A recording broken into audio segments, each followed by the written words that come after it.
बरेली के IVRI में प्रदूषण नियंत्रण बोर्ड की ओर से स्वच्छ वायु दीर्घ आयु विषय पर वायु प्रदूषण नियंत्रण कार्यशाला का आयोजन किया गया, जिसमें मुख्य अतिथि के रूप में वन एवं पर्यावरण मंत्री डॉक्टर अरुण कुमार सक्सेना ने शिरकत की, जिन्होंने दीप प्रज्वलित कर कार्यक्रम का शुभारंभ किया। इस कार्यशाला में वायु प्रदूषण को नियंत्रण करने और शुद्ध वायु प्रवाह पर चर्चा की गई।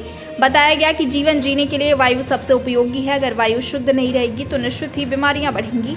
इसलिए वायु प्रदूषण न हो, इसके लिए स्वच्छता को अपनाना चाहिए। साथ ही ज्यादा से ज्यादा पेड़ों को लगाना चाहिए और उद्योगों को मानकों का पालन करना चाहिए। इससे वातावरण में शुद्ध वायु रहेगी और हमें लंबी आयु मिल सकेगी। इस दौरान वन एवं पर्यावरण मंत्री डॉक्टर अरुण कुमार सक्सेना ने कहा कि हवा बहुत जरूरी है। हम बिना भोजन के 13 दिन रह सकते हैं, बिना पानी के 3 दिन तक रह सकते हैं, लेकिन बिना हवा के 3 मिनट भी नहीं रह सकते। इसलिए शुद्ध वायु का होना बहुत जरूरी है। ये जो है उत्तर प्रदेश प्रदूषण नियंत्रण बोर्ड ने स्वच्छ वायु दीर्घ आयु विषय पे एक गोष्ठी की है, एक कार्यशाला आयोजित की गई है, जिसमें जो है ये संदेश देने की कोशिश की गई है कि जितना हम स्वच्छ वातावरण रखेंगे, स्वच्छ वायु रखेंगे, उतनी ही लंबी हमें आयु मिलेगी। आज जो कार्यक्रम हुआ ये शुद्ध वायु दीर्घ आयु हमारे पॉल्यूशन कंट्रोल बोर्ड द्वारा आयोजित किया गया। हवा बहुत ज़रूरी चीज़ है। हर आदमी हवा के बिना नहीं रह सकता।